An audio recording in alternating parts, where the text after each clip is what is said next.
Quinn Johnson. I use she, her pronouns. And I had the pleasure and delight to serve this congregation not that very long ago as a ministerial intern. I'm very happy to be back and to see old friends and new faces. Now I serve as minister of a small congregation on the east end of Long Island. We're the congregation of the South Fork. Where I serve now is a sort of a destination spot. And so most of my friends are very happy that I get to serve there. Most times, most summers, people come out to visit, and part of the visit, a highlight, a must-do of most of these visits, is that we must get lobster rolls. I never have lobster rolls any other time of the year. I never have lobster rolls when they don't visit me. But lobster rolls, apparently, and lobster in and of itself, is a delicacy. That was not always the case. About 300 years ago, the East Coast beaches were lousy with lobsters. You couldn't pay people, most people, to eat them. Folks use lobsters for fertilizer, or to feed their animals, or prisoners, or enslaved people. Not a delicacy. That was 300 years ago.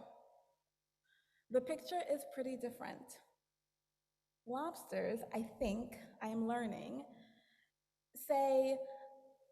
have more, I think, to teach us not just about transition over time, but transformation in our lives. And if the reaction to the question earlier is any indication, lobsters are pretty fascinating to lots of people. They are fascinating to me, and I learned a new thing about lobsters this summer. The way that they grow. So think about it. There's a hard shell. The hard lobster shell on the baby lobster does not grow as the lobster gets to the size that we are accustomed to. Instead, what happens is as lobsters age and start to get bigger, then their shells will accommodate. They stretch and swell, and a layer will start to form under the shell, and the shell will split. The lobster will shimmy itself out. For a while, it's vulnerable. Its new shell is still too soft to protect it. And so it must hide away and keep itself safe. But the lobster will do this a few times in its life, over and over again. This is an opportunity also, if the lobster has lost part of its body, an arm or a leg, to grow it back. And, it seems, lobsters are not the only animals that do this molting. Other crustaceans do it. Crabs and crawfish and shrimp. Butterflies, caterpillars do it. Other insects do it. Some birds and reptiles also do this molting. Most of us know that snakes shed their skin. Even German shepherds do this molting. Elk and sheep do it. Apparently, molting is pretty common in the natural world. But given our soft skin that stretches as we grow or shrink, I hope you are not surprised that some people don't really think about the lessons that we get from lobsters or from butterflies. What the lobsters teach us is that you need to sometimes let go, crack open our old shell in order to grow.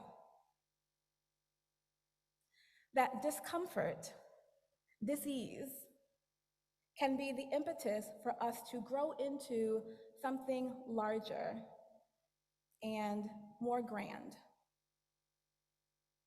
What the butterfly teaches us, I think, is even more than discomfort as an impetus for growth. Sometimes adversity is necessary for our growth, that we have to fight through and struggle through in order to be the thing that we would be, in order to live into the fullness of what we are capable of and called to. This is a nice lesson that growth requires struggle and adversity, that it requires us letting go of our shell. And this is scary. This can be a hard world, a tough place to live. And the idea of letting go of our shells, of exposing our softness and our vulnerability, is scary and challenging. Our armor protects us and keeps out those things that would harm us. The thing about shells and armor, though, is that it also keeps things in.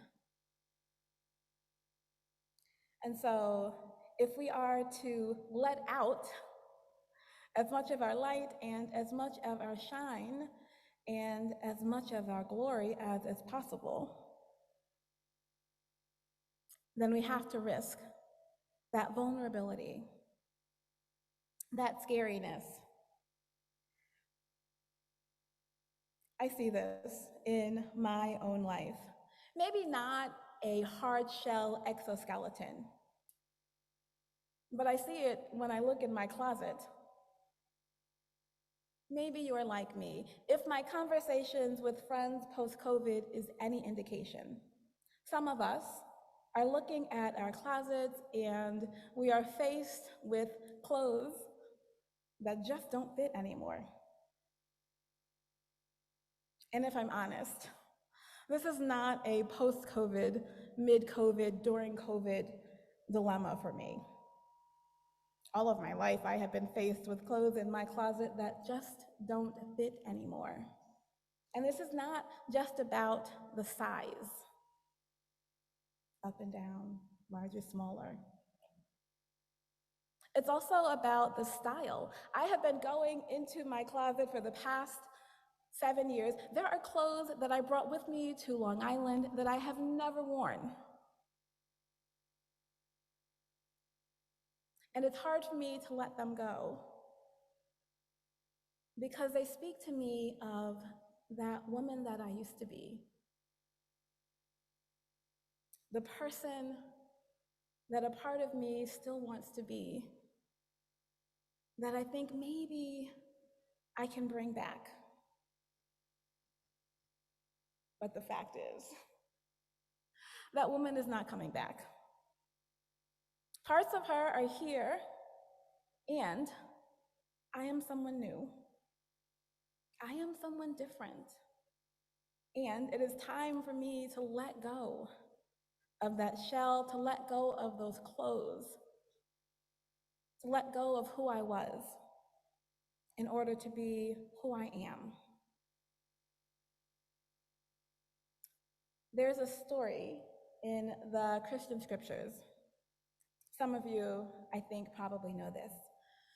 So Jesus is talking to people, and folks come to question him. This is not a new thing. When somebody is about a new thing, showing people a new way, there are always going to be people who want to come and question him. And so they come to question Jesus and they ask him about fasting. They say to him, so the folks who follow the Pharisees and even the ones who follow your cousin, they're fasting twice a week. Your people are only fasting once a week. What's up with that? And Jesus responds in parable, maybe a little bit of riddle around the subject. He tells them something about guests at a wedding, and then he tells them something about mending old clothes. And then he really breaks it down for them. In my gospel, Jesus is a young man with a little bit of swagger. And so he says to them, it's like you can't put new wine into old skins. It'll burst the skins. And then you lose the skins and the wine. You can't put new wine into old skins because you lose all of it. Not necessarily a biological imperative, but the same message. Sometimes this kind of growth needs to be intentional, challenging, but not impossible. Sometimes it's obvious. Circumstances around us are changing. We are changing. We are so uncomfortable in the current situation that we have to change, have to do something different. But it isn't always that obvious. And so what I think it requires is for us to pay attention to the world around us, to notice our stuckness, to notice the ways that we could be something different, or more, or brighter, more colorful, maybe better. And then to try a new thing, to experiment, to let some things go. And I will tell you, I know, small steps. So I've taken the clothes out of my closet, and for months, they have been in a bag by my door. Small steps. But new wine, new skins. This worship service, this is a new skin. This is this congregation growing into something different and new and better and brighter and more colorful and maybe louder. I see that in our Unitarian Universalist world. The ways that we are trying so hard to be anti-racist, to be non-ableist, to be a place that welcomes everybody, every person in their fullness and their wholeness. New wine requires breaking out of old shells that do not fit. And sometimes the adversity to break through that cocoon feels like it might actually be the end of us.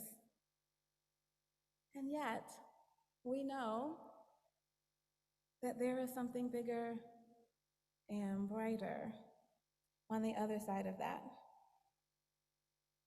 There is an allegorical story written by Trinia Paulus about caterpillars and butterflies. It's called Hope for Flowers. This is an exchange between two caterpillars, yellow and stripe. How does one become a butterfly? Yellow asks pensively. You must want to fly so much that you are willing to give up being a caterpillar. You mean to die? Asked Yellow, remembering the three who fell out of the sky. Yes and no, answered Stripe. What looks like you will die, but it's really that you will still live. Life is changed, not taken away. You must want to fly so much that you are willing to give up being a caterpillar. Like lobsters and butterflies, transformation is before us and around us and within us. And we need only to trust the wisdom that we are experiencing. We need only, as if it is such a small thing, risk, vulnerability, and loss. Just that. As if it is only a small thing. Well, yes and no. It is maybe like the butterfly, like the caterpillar, the hardest thing we do. But my goodness, what is possible? What is possible on the other side is amazing. And it is transformation, and it is life itself.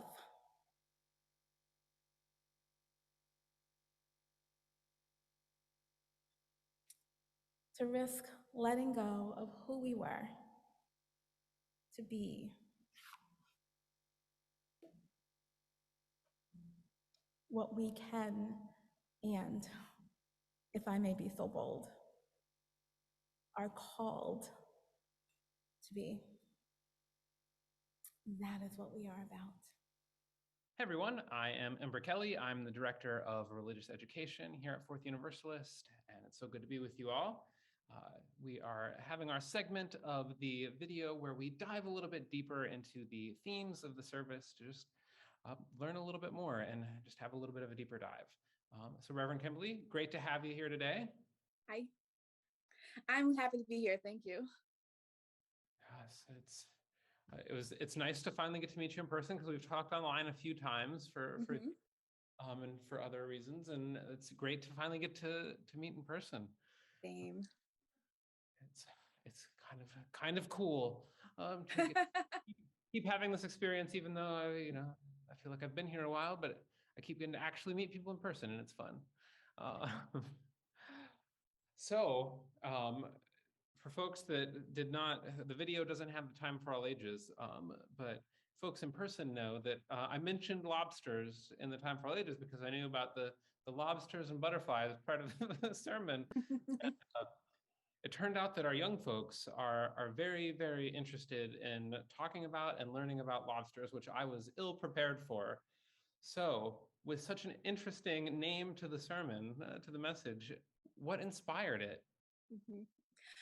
So what inspired it? There was an immediate inspiration and then a more meaningful one. But the immediate one was it was a meditation. I listened to a meditation app, and a few months ago, there was one where the meditation leader talked about lobsters and the way that lobsters need to break in order to break out of their current shell to grow into, as they grow, a larger one. And I'm literally sitting on the beach at the ocean, meditating, listening to this. And I thought, well, that sounds like a great sermon, and lobsters, that sounds intriguing. So I thought about lobsters. It reminded me of butterflies and the ways that butterflies also need to go through this cocoon to grow. But then part of the inspiration was a song that we played in the service, which is one that I returned to over and over again from India Ari, Break the Shell, where she talks about building walls to protect ourselves, but that in order to fly, you have to break the shell to be who you are. I think she's right. One of the lyrics is something like something about like letting go of what you were in order to be who you are. So go be who you are. That resonates with me, especially in my experience as a trans woman. I know that a lot of trans folks, a lot of maybe even queer folks in general, maybe hear from their parents, like, this idea I had of you, that person's dead now.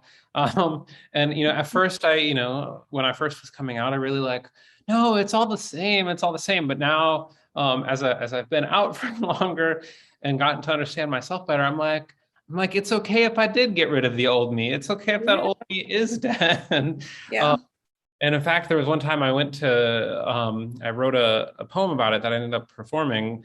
And it was, I started it with this intention of like, being very like brutal, like, yeah, I did kill the old me. And, but then it ended up being, as I wrote the poem, it ended up being this tale of like, me appreciating what the old me did to keep me safe, that old shell did to keep me safe. So that theme, that idea resonates with me, the way that we can, both have good experiences, have good existence in this first form, and then we have to keep growing though. That's exactly it, because I think a lot we think about how when we think about growth and getting rid of something else, we think about getting rid of something that's harmful, but there's a lot of our life when the shell is serving us well. The shell is there because it is protecting us. And so it's hard to sometimes notice when it stops protecting and instead starts constricting. But, a lot of times those shells serve us well until they don't anymore. True story. Was there any, you talked about that the song inspired you, talked about the meditation app. Was there any like resources, any books that you kind of dived into as you thought about this? My good old friend, the internet. But, there's a book that I read a little bit of and I actually want to read. So I found there's a quote from Anais Nin that I found that I actually didn't get to use. And it's something about the rosebud finally letting go and knowing that it needs to be a rose. And because I didn't use it, I don't have it clear in my head. But it's something about risk, and it's generally called her poem about risk, like risking letting go of the rosebud in order to be a rose. And then there's this other one. I try to find like the sources of the quotes, and so there was this sort of meme that was attributed to A.A. Milne, and it looks like a dialogue between Pooh and Piglet. But it turns out it actually is not really. It's a misquote, and it's really from this book called Hope for Flowers. But it talks about it's two caterpillars. I think the story is it's about growth and renewal, and it's two caterpillars talking about what it takes to become a butterfly, and that in some ways the caterpillar has to die in order to become the butterfly, but it's like you're coming into a new life.